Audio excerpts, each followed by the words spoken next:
PlayStation Drive is fueled by patrons over at patreon.com/YumiCapri. And I want to say thank you to each and every one of our patrons from the bottom of my heart from your support across all of our content. And let's start by thanking our Premium producers, Dallas Ford, Lee Navarro, the fearless leader of the Phoenix Overdrive Extra Life team, and Jonathan Brown over at youtube.com/PM Entertainment. Our Platinum producers, Robbie Ballaby Miller and Trucker Sloth. And our Gold members, Argo, Brendan Myers, Dallas Robbins, Emily O'Kelly, Heather Boney, James Johnson, Joel Brooks, Jose Jimenez, Mac Time, Benji Kong, Marcus O'Neill, RJ Kern, Dano, Skinny Matt, Mr. and Mrs. Nasty Boots, Fulia Fuji, and Xavier Reyes. Thank you all for all of your support. Now, on with the show. Hey everyone, it's me, Ryan Turford. I'm in my house, and you're listening to the most PlayStation riffed podcast on the internet. It's the PlayStation Drive. I'm on a Discord call with my friend Matt Sawinski, and on our journey today, oh my god, there's so many indies, and we're learning so much about them, so jump on into the PlayStation Drive.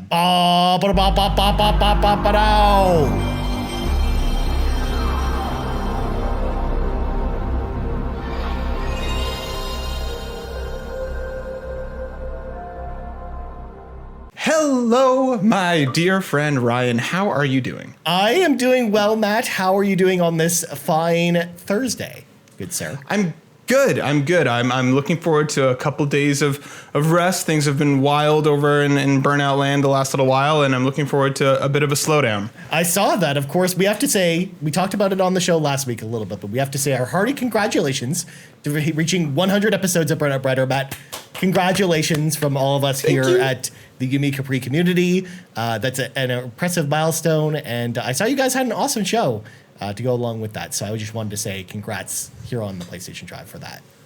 Thank you so much, man. Yeah, it was a lot of work. We had a lot of really cool guests. The giveaway is still going if anybody still wants to enter. So I'm excited. How are you feeling today, Ryan? How are things over in your camp? I'm just ready to just curl up underneath this desk. I'm just ready to sleep. Again, we've talked about it before, but my day job is kind of crazy because of this thing that's happening over in Japan right now. But it'll be back to normal by the time next week's show happens. So yeah, I haven't had much time to play games. I've had a little bit more this week than last week, but still not a ton. So you're still going to have, you're getting Sleepy Ryan today. I talked about it on the Xbox Drive yesterday with Sean, but that's okay because Matt confirms he's bringing the energy today. So it's happening. All right, let's clean the garage a little bit because, it's dirty. There's stuff in there.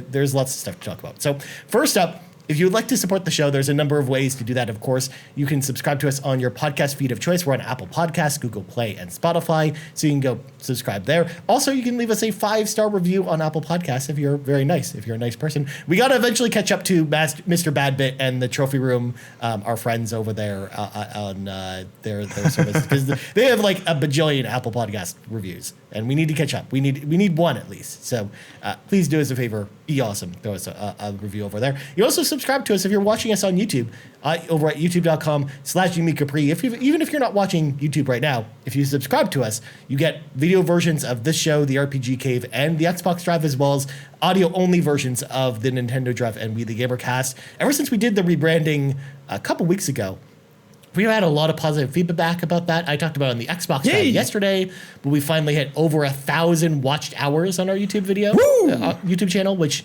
is really awesome. So it goes to show that even though we don't have like high view counts on our videos, people are still watching them and watching them until the end, which is really awesome. And I've started to see like subscribership starting to go up quite a bit in the last couple of days. So I want to say thank you to everyone who's been checking out the YouTube page and for everyone who's been so supportive of us doing that big change. Last but not least, if you want early access to this and all of our shows, of course, patreon.com/YumiCapri is how you do that. Throw a little tip in the old tip jar. You get early access to this show, the Xbox Drive, as well as exclusive content. Like we released a new episode of the Yumi and Capri show on the 1st, so you can check that out there. That show is basically just Sean and I giving like kind of behind the scenes stuff, talking about all kinds of stuff we normally wouldn't talk about on podcasts. But then we also have the Pants Patreon podcast for Patrons podcast as well. Last thing on the docket before we get into the show proper, and we need to own up to this, Matt, because we kind of made some mistakes last episode. So I'm going to read this from DatNinjaDev on Discord. And we actually got multiple comments about this, but Devs, I think, was the one that I really wanted to highlight here. Also, thank you to Todd Oxtra, who also pointed this out as well. Yes. Great show today, but you don't need to add or create a cooling system for the M2 drive. A lot of them come with a heatsink already attached. When they don't, it's just a couple of screws. It's not entirely necessary. It's just recommended to have cooler components. It's always a bonus. Plus, in pretty much 99% of all cases, you won't need to do anything other than take off the side plate and remove 2 screws, which is a very, very similar process to removing the 8 hard drive on the PlayStation 4. So I think the problem with this that we had last week just came about because the news happened very close to when we were recording last week, combined with the fact that I don't think you or I are super familiar with how newer SSDs work, or at least me personally, I can just own up to that. Like, I didn't know that newer SSDs had heat sinks on them, let alone that heat sinks were a problem or something that they should have. I've always only ever, traded out kind of mechanical hard drives and never SSDs before. Like, I've never had to replace an SSD on anything before. So I didn't know that this was a thing. So when I read what PlayStation said, that's what got me worried that you need to add this like intricate cooling system to your console to make sure that the hard drive was cooled correctly. So I didn't know that this was a thing. So I wanted to say thank you to everyone who reached out about this. And I'm sorry that, we set the wrong expectations last week. It's just one of those things where it was the combination of it being so close to the show where we couldn't do a ton of research about that, combined with, me personally not being familiar about this. Yeah, I'm in the same boat. I don't really know enough about a lot of the components, especially like I've been a console guy my entire life, and I'm just recently getting into the computer, the PC Master Race stuff. So yeah, this came out at just right before recording. Now Digital Foundry has a bunch of really cool stuff up, and there's a lot of places to learn more. So yeah, we misspoke. But, we'll keep doing our best over here at the PlayStation Drive. Yeah, absolutely. And again, if we ever make errors like this, don't ever be afraid to kind of point them out to us. We own up to our mistakes if we do this. I mean, this happens from time to time on the Xbox Drive. We call them fender benders over on that show. And we have like a whole segment to that. So obviously, if we make mistakes like this in the future, we want to keep everyone well informed. So please let us know, and don't ever be afraid to tweet at us or reach out on Discord and say, hey, by the way, we love the show this week, but please correct this so people know the correct thing. So we didn't want to mislead anyone or create a controversy. I know some people thought that, but it's just we didn't mean to. It just happened to be like we were just giving our honest opinion based on what we thought we knew at the time. So there we go. Anyways, let's grab our 8 tracks, pop them in. It is time for the playlist. Matt, you probably had more time to play games than me this week. So what did you play this week, my friend? I actually went ahead and picked up Neo, The World Ends With You. We discussed it on the show a few weeks ago when we were talking about the demo, and I was a little lukewarm on it. And I actually followed your suggestion, Ryan. I actually picked it up on the Switch. So granted, I'm not playing it on PlayStation, but you can still catch it there. And a lot of those issues that I had with it are not a problem anymore. I think just the demo, and especially being the beginning of the game, it throws a lot in your face. As I'm playing the full game now, I am positively enamored with it. I'm loving my time with it. The combat feels fantastic. The characters are really, really interesting. The game is just so full of style. And like one of my problems was the music tracks back in the demo. There's obviously much more music available in the full game, so it's not as grating as it was back then. And I got used to those short load screens between areas quite quickly. I'm having a lot of fun with it. I really, really like it. I watched this like almost hour-long catch-up video on the first one because evidently like it is actually quite important. Like you don't have to, but I wanted to know what I was getting myself into, and I'm having a blast with it. If anybody's on the fence or if the demo like me had you curious, but you weren't really sure, I'm really, really enjoying it.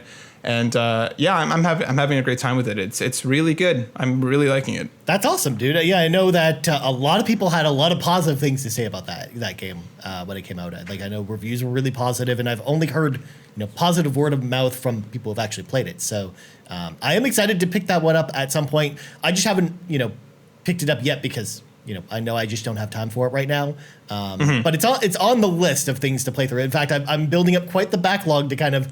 I'm very excited to kind of open the floodgates as it were next week to kind of start going through a lot of my backlog, and definitely Neo is one of the games that I definitely want to get to before the year is over for sure. And now, like this month, after my time kind of frees up, I think it's probably the best time to do that. So yeah, I'm excited to hear awesome things about that. But tell me about this other game, Hunter's Arena Legends, that you also played. Oh man, I tweeted about this a little bit yesterday, and Todd Oxtra actually replied, so shout out to him. This is one of the worst games I've played in a long time. It has some cool ideas, like having the PvE part of it as you kind of run around and kill enemies to level up while you're trying to, get stuff together and, take on the other players is a cool idea. I like the beginning. Everybody's kind of locked in this tower. And then when the gates open, everybody can kind of dive off in the direction of their choosing. So it has some cool ideas, but it is not fun. The AI for the enemies it's lifeless. They literally just stand there in one place until you get close enough that they turn and start attacking you. The combat feels clunky. When you have your weapon out, your movement speed is so slow, and then when you you have to put your weapon away to start running and then take it back out. It's just really cumbersome. The sound design is, and I'm not trying to be hyperbolic, but probably one of the worst things I've ever heard in a video game. It literally sounds like they YouTubed hitting noises, downloaded the sub standard quality, and then shoved that into the game. They sound awful. Oh my gosh. Awful. It literally sounds like in terrible quality. Like the playing against other players it's also like a total crapshoot. The combat isn't fine-tuned enough that you can kind of really figure things out well. It's just really not good. After we saw it initially, Ryan, I was already lukewarm on it, but it was one of those things Todd also mentioned he was looking forward to a melee based battle royale type thing, and so was I thought it was a cool concept, and I was really hoping that I'd be wrong, but I went in and I was disappointed even with low expectations. So it's free on PlayStation Plus if you're curious at all. But I played, I think 3 or 4 matches yesterday, and I'm probably just going to delete it today and never look back, because man, it's just not great. It's really not. That does not sound good. I wonder then, because we talked about it on last week's show, because Sony was pushing this game really hard. I noticed that. So I'm like, why, if everything you say is the case, why would Sony go so far and push for this game to be a thing? I don't understand. I don't know. It's so bizarre. Maybe they just got, a giant, maybe they had a giant pile of cash or something. There was a reason for this. I don't know. But I was already not excited to play this game, even though it was on Plus, even though it is free. And now I'm just I don't even know if I want to even waste the download space with this one. I haven't even downloaded it yet. So I'm maybe I'm good. Maybe I'm good. So yeah, I wanted to check it out before we talked today, because we had spoken about it before, and just if you're curious, go ahead. If you were already lukewarm on it, I don't think you're gonna find anything there that's gonna surprise you. But hopefully it gets better. Maybe I'm wrong. Maybe other people connect with it more than I did. But that's my experience. But what about you, Ryan? Because you spent some more time with Final Fantasy. Of course. How's that going? I mean, it never ends. I mentioned this on the Xbox Drive yesterday. I was like, I've played Final Fantasy XIV a lot lately. Maybe I should check what my stats are, because, of course, on PlayStation 5, you can see how long you've played each game. And, Matt, I've played 385 hours of the PlayStation 5 version of Final Fantasy XIV, which has only been out since May. Nice. So I've played that game a lot. So, yeah, I'm not going to bore people with it, because we talked about it on pretty much almost every episode of this show. So I want to give a shout out, though, to the other game that I played last week, which, again, I was looking for short experiences that you could play over my lunch break or something like that. And Friday the 13th fit the bill quite nicely. So this is a game that I haven't played in a very long time. It came out a few years ago. I liked it when it came out, despite its jankiness, because I'm actually a big fan of the Friday the 13th movies, and I really felt like it captured the atmosphere and the feel of Friday the 13th in a way that no other game really had before. So and it actually played okay, especially now that they've done a bunch of fixes and stuff like that. The game doesn't crash or anything like that. There's still a certain level of jank to it, but I mean, the Friday the 13th franchise is just full of jank on its own. So, I mean, it almost feels like it's, true to the franchise. So, even though the online community is pretty much, kind of gone for this game, there's an offline mode that you can play with bots. So I've been playing against the hard bots, and you can only play as Jason when you're playing the offline mode. So I'm just going around murdering campers in Camp Crystal Lake, and I don't know. I had a lot of fun actually going back to this game because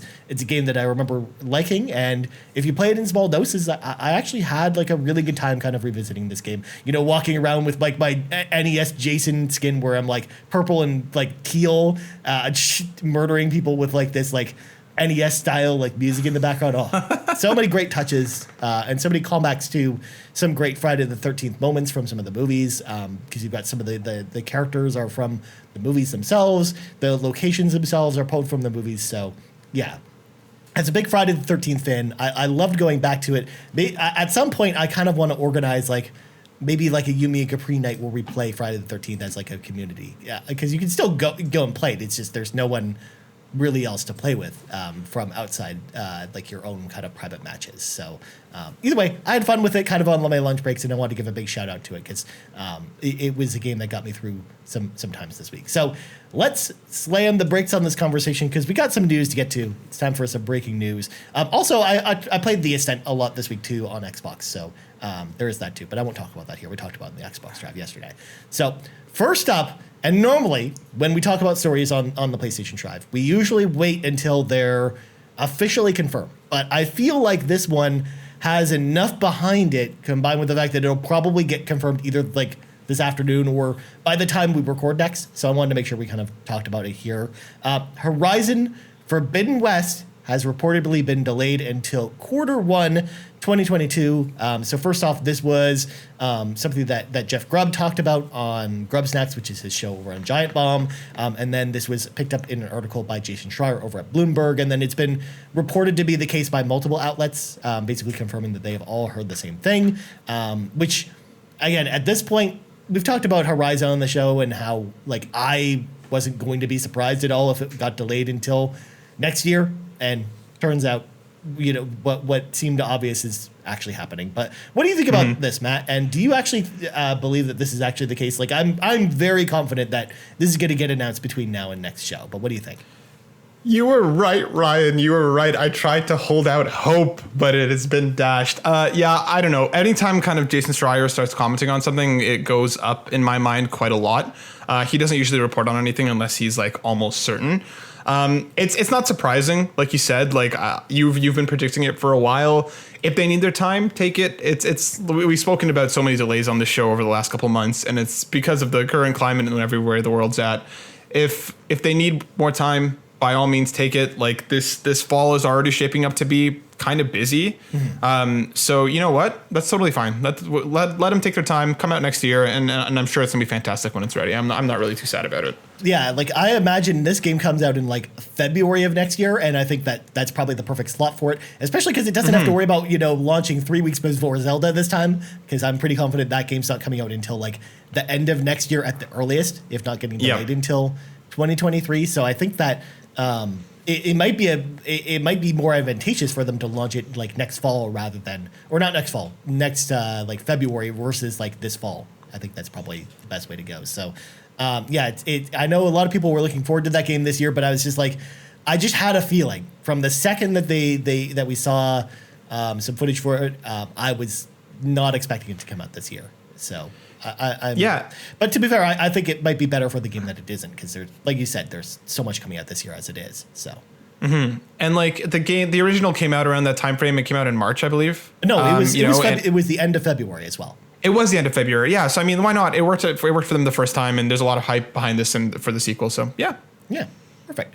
All right. Next up, of course, it's the beginning of the month, so we got new PlayStation Now games announced. We got some pretty good games in this list here. So we got Nier Automata, which is on the service until November 1st, Ghost Runner, and Undertale. So those games are on PlayStation Now. If you're a PlayStation Now member, you can go download them right now. I think they went up just this morning, so you can go check them out now. I mean, I've played all these games already. Nier Automata, for example, if you've never played it before, It's amazing. You should play it. It's awesome. It mixes a bunch of genres together. It's got a cool story. It's got amazing music. You should definitely play it. And then Undertale was just a fantastic throwback to like games like Earthbound and older JRPGs. And I just had a great time with that game. So I think this is a great list of games, although I wish that the Nier version that was here was like the Become as Gods edition, the one with all the DLC. But what can you do about this? What do you think about this list, though, Matt? Do you think it's a good list for PlayStation Now this month? Yeah, I think it's a fantastic list. Nier Automata is a game that I've always been curious about, but I've never checked out. It's admittedly one of those things where I keep hearing about how many times you have to play it to get the full story, and it's one of those things where like I'm not usually a big fan of replaying games, but it's always been something I've been curious about. Ghost Runner looks awesome. It's also one of those games that's been on my radar forever. And Undertale is fantastic. I loved it. Everything about it's fantastic. So if you haven't played any of these games, I mean, that's a pretty good offering. I also like that PlayStation's upfront with their stuff about, Nier being there until November 1st. So you know how long you have until, to do it. So, I mean, if PlayStation Now is something you've been curious about, I think this is a pretty good month to hop in and take a look. I don't think you're going to be disappointed by any one of these games. Not only that, but usually when they don't say a date, it usually means it's going to be on the service for like years. Because I mean, for the most part, we don't see a lot of games leave PlayStation Now, and the games that we see leave are the ones that they say up front, hey, by the way, these are the ones that are leaving at some point, right? And here's the date. Exactly. So yeah, I love that as well, and I wish that's something we saw more with Game Pass, because we talked about it on the Xbox Drive this week, but there was like 5 or 6 really notable games leaving Game Pass this week, and you have like a week and a half to finish playing them before they're gone from when the time they announce when they're leaving. So it does hurt a little bit, which I like more about PlayStation Now. I like that they're more upfront, like you said. So there you go. Also, Nier Automata, even though you have to play it multiple times, it's not the same game that the second or third time you're playing it. So it's not like a situation where you like Scarlet Nexus, where the game's mostly the same. It just deviates at points. Versus like Nier Automata is very different. You're playing as different characters even, like when you play it over and over again. So it'll make more sense if you ever actually dive into it, because it's amazing. All right, next up, speaking of amazing games, Ghost of Tsushima Legends, which was the multiplayer mode for Ghost of Tsushima, is being spun off into its own standalone title on September 3rd. This standalone release will launch alongside the new Rivals update for Ghost of Tsushima Legends. And for the most part, I think this is pretty cool. I mean, it's $20. So if you don't have any intention of, buying the full Ghost of Tsushima game and getting the full experience and just want the multiplayer, I like that they're offering it just as its own thing. If you want to go down that road. This is a little bit later than the director's cut comes out, because that comes out pretty soon, actually, from the time we're recording. Just a couple of weeks. Yeah, so I'm interested to know what you think about this, Matt. Yeah, I think this is a great call. I love Ghost of Tsushima, and I'm really excited for the new update and for the new expansion. I haven't played too much of the Legends mode, and that's just for, no real reason. It's just not something I've gone really back to. But I have friends who play it, and they absolutely love it, and they say that the raids are fantastic, and they also went ahead and announced that like they're going to be releasing a bunch of new content throughout September, new things every week. So if you're curious at all, and especially given how strong the multiplayer is from my limited time with it, I think this is fantastic. $20 seems like the right price point too, especially how much of the free updates they've given, and they've basically said that you can still play with anybody who owns the full game, and you're still going to get all those free updates once you buy. So I think this is a great call. It's a really, really great game, and why not let more people experience it if they don't want to, for whatever reason, play the full game? Yeah, for sure. Like it's like I also haven't checked out the multiplayer mode, and I've only heard great things about it. And with standalone with multiplayer releases like this, if they are very separated from the main game, which Legends is, for example, then I think that this is the right move for that type of thing. It's the same thing that they should have done with like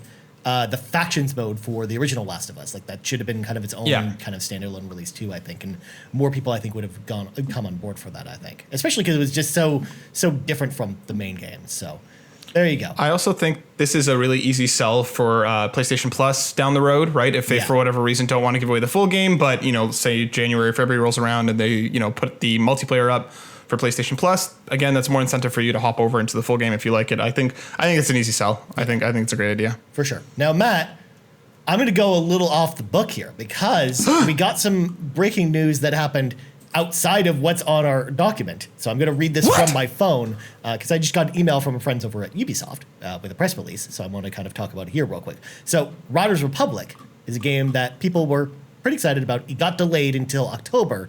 But they just announced this morning, in fact, like 3 minutes ago, that there is an open beta coming for the game on August 23rd to August 25th.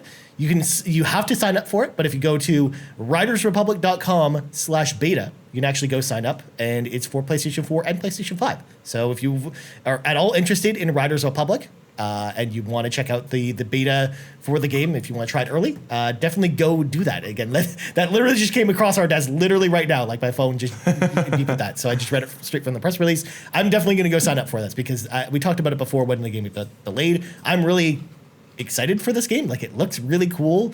It looks like a bunch of like cool, like extreme sports games kind of coming together, while also kind of being this like pseudo sequel to The Crew, but not really.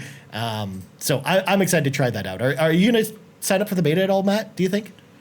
Yeah, I think I'll check it out. Again, similarly to you, I think that last trailer really sold me on it that we saw back at E3. It looks fun. I'm curious to kind of see how fleshed out each of the different experiences are. I think it just looks like fun. I think it's one of those things that if you and a couple of friends hop in and kind of glide around or ride around together, I think it'll be a good time. And I think a beta is a great idea, especially with the delay to keep interest around this game. So yeah, I'll definitely register and take a look because I think it looks like fun. Not only that, but I think that it'll just help, grow interest in the game too. Because I know that a lot of people were had mixed feelings about it after E3. Like, I know we were high on it, but not everyone that I saw on Twitter was super high on it. So I think a beta is probably the perfect move for a game like this. So I'm excited to try that out. All right, getting back on track, let's get back on the road and kind of talk about our last set of stories. Of course, this morning, I think it was Shuhei Yoshida left a blog post about a whole bunch of indie announcements that are happening today, the day that we're recording this. So, of course, as a result, we're only going to talk about 4 of these because we don't really have the full scope of all of the announcements that are coming today. So if there's anything we missed or anything super exciting that gets announced tonight on Thursday, you'll know why we didn't talk about it. I just want to preface that, of course, before we get into this. So first up, and this was at the, I think it was the Annapurna event. Yes. Stray, which we had heard about when the PlayStation 5 was announced, because they had that big showcase of games where you play as a cat. It's basically cat charted. It finally got dated for early 2022, as well as it got a new trailer. I didn't know what to think about Stray when they first announced it, because I was like, okay, it's a weird game where you play as a cat. I guess that's cool, but we didn't really know anything about it. We didn't know what it played like or anything like that. And now we have a better idea about that, and I'm pretty excited about this one. What do you think about this, Matt?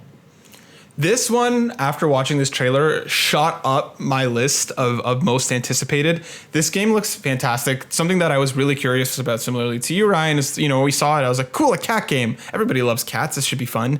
But was confused as to what the game actually was. Now seeing it, the vibe for the game, the environments look awesome. The character design looks so cool. And it does kind of look like, Uncharted, but with the cat, it looks like they have some cool set pieces. And the mobility is something that is always really important to me in a game. And seeing that it does seem like you're actually pretty free to kind of climb around in certain areas without being kind of, locked into just walking around the ground. I think this looks like a lot of fun. And I'm really, really excited to see more from it. The trailer really got me hyped for it, much more than I was before. Yeah, same. Whereas the concept was interesting, but I was like, I don't know if this is going to turn out to be a good game. But yeah, to your point, I think it looks way more interesting now. So I'm actually excited about this one. Next up, we knew Oxenfree 2 was coming. Well, we didn't have any platforms or anything, any information about it other than the fact that it existed. But we got confirmation today that it is coming to PlayStation 4 and PlayStation 5. I really liked the first Oxenfree. I thought it was a fantastic game. I've been pretty excited for the sequel ever since, and I was hoping it would come to PlayStation at some point, and we finally got confirmation that it is. So I'm excited for this. What about you, Matt? Yeah, I loved the first one. It caught me pleasantly off guard. I really like those kind of atmospheric, story-driven games. And the first one was a blast. They have like a whole blog post up on the PlayStation blog. If you're curious, they go into more in depth about who the main character is and a little bit more about what's going on in the island to kind of tease the story a little bit. I'm stoked that it's coming to PlayStation. It's probably where I'm going to play it. I love the first one, and I can't wait to see more from this one. I just hope we get some sort of announcement for a release window or a release date sometime soon, because yeah, I can't wait for this. Yeah, for sure. I imagine that this is probably another early 2022 game. Like I'm not anticipating it anytime soon, but you never know. Like it would be cool to see it this year, but we will have to wait and see on that one. Next up, a game that was announced a long time ago for PlayStation 5 and PlayStation 4. Axiom Verge 2, of course, the sequel to the Metroidvania game that came out on PlayStation 4. Basically, it has a portal world that's almost essentially its own like separate game. We're hearing more and more info about this game, and it sounds like it might actually be out soon. Todd Happ, the creator of Axiom Verge, keeps talking about how it's getting kind of close to completion. So I anticipate this one might actually make this year, Matt. So are you excited about Axiom Verge 2? Did you play the first one at all? I never did play the first one. It was one of those things where I kept hearing good things about it and just never got around to playing it. I'm definitely curious to check it out because, again, I've only ever heard good things. And yeah, over on the PlayStation blog, he talks about how like he's basically almost hidden like a second game inside Axiom Verge 2 with like a whole portal world. It sounds like he's doing a lot to try and make the sequel bigger and better. So I think that I'm going to go back and check out the first one in kind of anticipation for this one because I like me a good Metroidvania, so why not? Yeah, it was it almost felt like it was like the closest Metroid clone to like any of the Metroidvanias that we'd seen come out recently. Like more Metroidvanias that we see now are more in the Castlevania direction where they're more melee focused, whereas this one like really felt like it was a big tribute to the original Metroid or games like it. So I definitely think it's up there with those games. So I mean, it's fine. I didn't love it when I first played it, but I've been seeing a lot of stuff for the second one, and the second one intrigues me more. So I'm excited to play it. And last of these announcements that we got, Witchwood is coming to PlayStation 4 and PlayStation 5 this fall. Matt, I didn't get to see anything about this game, so you're gonna have to fill me in on this one. Yeah, so basically in Witchwood, what it is like you're like an old witch who you have to basically craft different spells and stuff to solve different problems. It kind of looks like an adventure-esque game, but the whole kind of point of it is crafting and making different spells. It looks like a lot of fun. It has a really, really interesting art style, and it looks very visually compelling. I haven't really heard too much about it until this blog post as well, and as I kind of started digging into it more, it does seem really cool, and it is actually something that I'm looking forward to. It has this almost like fairy tale-esque vibe to it, where you're just this old witch and you gotta make some potions. I think it looks really cool. They have like a bunch of information on the blog as well, so if you're curious, make sure you go check that out. But yeah, I'm probably going to check this out this fall when it comes out because I think it looks really visually compelling, and I don't know, potion crafting and stuff is always something that's interesting for me, so why not? Nice. Yeah, I'll have to go read more about this one just because this news came out pretty close to when we recorded, and I just didn't have a time to go look into it. So there you go. Now before we jump into the carpool, I also have another piece of breaking news that is different than the one I talked about earlier. This actually happened a little bit earlier, but I had actually missed this on the doc.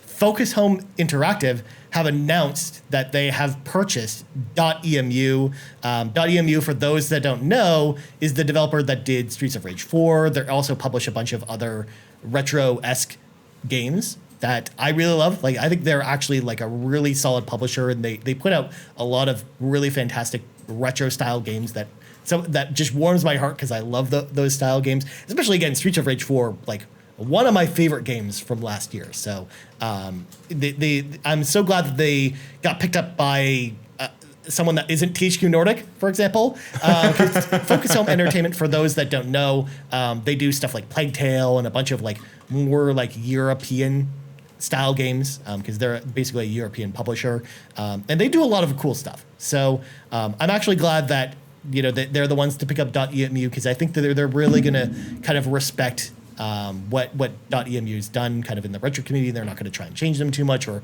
pump out a whole bunch of games that they're not ready to, and kind of let them do their own thing. Like we've seen them do that treat their other developers that way. So I'm excited that for this move, and I think it's actually a really good move, and I'm happy to see Dotemu have kind of the financial funding to do kind of what they want. So yeah, I thought this was a really cool story that just kind of came out of nowhere this morning as well. So there you go. All right, let's let some of our friends into the car with us. It is time for the carpool. We got a couple questions this week. First one comes to us from Todd Oxtra at Toxtra, and he asks, why is everyone so worried about PlayStation having big games this fall? Normally they stay out of the fall season and let third-party games have the limelight. They've had a solid year of exclusives, and they still have Kenna and Deathloop. I'm fine waiting for more in 2022. Yeah, Todd, I'm actually in agreement with you. I think the reason why so many people are kind of disappointed or worried about PlayStation's fall, worried in quotation marks, if you will, is that they had a stellar fall last year with Demon's Souls, with Miles Morales, but that is like not the norm for PlayStation in the fall, because for the most part, they usually release all of their heavy hitter games earlier in the year. We talked about Horizon earlier. There's God of War, which released in like April. Last of Us released over the summer.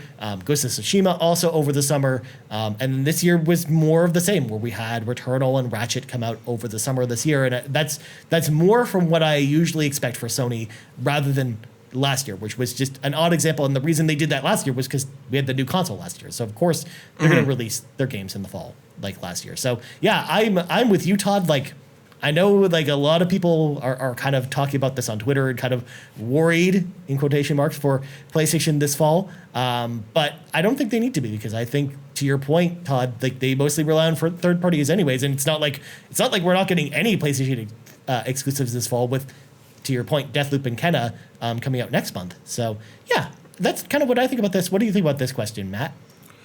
Yeah, I think Todd is exactly right. I think this idea of like this fall season dropping your big games there is just kind of an antiquated one. I don't think Sony's done that since like the PlayStation 3 era, because traditionally speaking, a lot of publishers have put out games in that time frame leading up to Black Friday and up to Christmas, where they would see a lot of their sales. Nowadays, and especially since the PS4 is when they've kind of moved away from that, their games sell year round now. There's no kind of real big thing that they have to worry about. There's no holiday that essentially gives them a massive push. They seem to sell well throughout the entire year. We already have Deathloop coming. We already have Kena coming.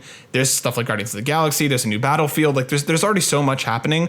I think one of the other reasons that a lot of people are kind of stuck on this is because Halo is still supposed to be coming out this fall. And I think a lot of people wanted that like Halo versus this PlayStation exclusive battle, just to have that kind of, console war crap that I think just needs to go away. So I think that's why I think a lot of the people that are worried is just because they don't want Halo stealing all the limelight, or they're just waiting for this antiquated idea of the fall games. There's so much coming out. We have so much coming out next year. It's already been a stellar year for PlayStation between Returnal or Ratchet and Clank. Like, why rush it? Why try and shove something in there just because? And also, that doesn't necessarily mean they're not going to be doing anything else this fall. Like, we still haven't heard much about what they're doing post Deathloop, right? Like, we know Horizon's coming, we know God of War, but it's been a minute since we kind of had like a full state of play. And I imagine that one is coming soon. I think there might be something left for this fall. I don't think it's going to be anything massive, exclusive, whatever, but Guardians was just announced and it's already coming out soon. So I don't see a world that they don't push another couple of cool indies or something else. So why not? Yeah. Just let them take their time, and when they're ready, they're ready. Yeah, exactly. Like, Gamescom still is yet to happen. Like, I think it's happening next week or the week after. I can't remember. Like, I know I saw Jeff Keighley started tweeting about it again, because I know that that's coming up really soon, and I think we're going to get a lot of announcements there. We typically get a lot of announcements at Gamescom. Yes, Sony usually doesn't participate in Gamescom themselves, but to your point, Matt, like, I think it's more likely we get like third party exclusives or second party or like indie exclusives that might happen at Gamescom. So I do think cool stuff is coming out this fall for PlayStation. And yeah, they typically lean on the third parties anyways, to your point, Todd. So yeah, I'm expecting it. Plus, again, we still don't have an announcement about Call of Duty either, which is a lot of what they lean on to too. Maybe, hopefully not this year, but that's enough about that. Last question comes to us from DatNinjaDev. Of course, Dev wrote in earlier. Host of the PlayStation Experience over at the PSVG Podcast Network. You should go check them out there. He asked the question, now that the disc version of the PlayStation 5 is no longer selling at a loss, because Sony actually just announced that yesterday, I think, do you think we will see a slim version of the console or a price drop for holiday 2022? As far as a slim version of the console, we've been hearing rumblings this week. I don't know if you heard some of these, Matt, that there is a possibility that the PlayStation 3, come on, PlayStation 5 will be in short supply until 2023 at the earliest because of the state of the world's in. So if that's the case, I think it is, unless they like completely overhaul the design, I don't think they're going to release a slim model. Because even if they release a slim model, I don't know how they're going to engineer it in such a way where it avoids the chip shortage. And if they can't even get the PlayStation 5s out to people and get them manufactured quick enough, I don't know how they're going to manage to do that with a slim model. But it remains to be seen. I still think that they'll probably, in my heart of hearts, I think they'll release the slim model PlayStation 5 in 2023. I think that's when I expect that to happen. But I do suspect maybe a price drop. But again, if the system continues to sell out the way it is now, what motivation is there for them to do a price drop? But what do you think about this question, Matt? Yeah, I think given a normal world, DatNinjaDev would probably be right. But granted, how hard it is to still find a PS5, I almost feel like this first year is almost like an early access year, given how much people are struggling just to get their hands on a system to begin with. I don't see them giving it a official price drop. I could see maybe some holiday bundles or stuff like that, where that might save you a couple bucks if you're looking to pick up some games along with it. But I don't see them doing like a full price drop nor a slim version. Like you said, they're struggling enough just manufacturing these things to begin with. And I think, if they were to, like you said, almost re-engineer this thing to the point where it runs similarly, but it's easier to get your hands on, I think a lot of people who picked it up initially would be upset. That would seem such a major revision in the first 2 years. So I do think you're right, Ryan. I think probably 2023 is the earliest we'll see, because I think we need to get to a point where these things are readily available on shelves and you're not fighting for a pre-order or fighting for a pickup before we see any significant revisions or price drops. Because right now there's no reason to. They just sold like 10 million in less than a year or so. Well, they also announced these things are selling, that they've produced enough supply, or they have enough supply lined up to basically manufacture 22 million consoles before March 2022, like basically before the end of the quarter's over. So, and then that's their target, to have basically all of them sold essentially between now and then, which I think they will, like, very easily. If what's happening now is any indication, even if just they're mostly picked up by scalpers and stuff like that, so which sucks. But at this point, I think the revision, especially even if they had plans to release one next year, I think those have been just delayed because they could just sell the one that they have as is, unless the revision is easier for them to produce with the chip shortage happening. We'll see what happens with that. And same with price drop. With the price drop, I think that's even more unlikely because of how well it's selling. But Matt, we got to go. But before we go, Matt, plugs go. Yeah, you can find me over at Twitter at burnout_Matt, or you can find us at youtube.com/burnoutbrighter. We are still doing our giveaway. It's live until next Tuesday. So if you do want to come over and check us out, please do. And I've already seen some members of the community come on and do some comments and stuff. So thank you for those of you who have come over already. We really, really appreciate it. And we'll see you guys soon. Very nice, my friend. As for me, you can find me on Twitter at Ryan Turford. You also find us on YouTube at youtube.com/YumiCapri, as well as on podcast services around the globe, as well as patreon.com/YumiCapri. So for Matt Sawinski, I'm Ryan Turford. This has been episode 12 of the PlayStation Drive, and we're out.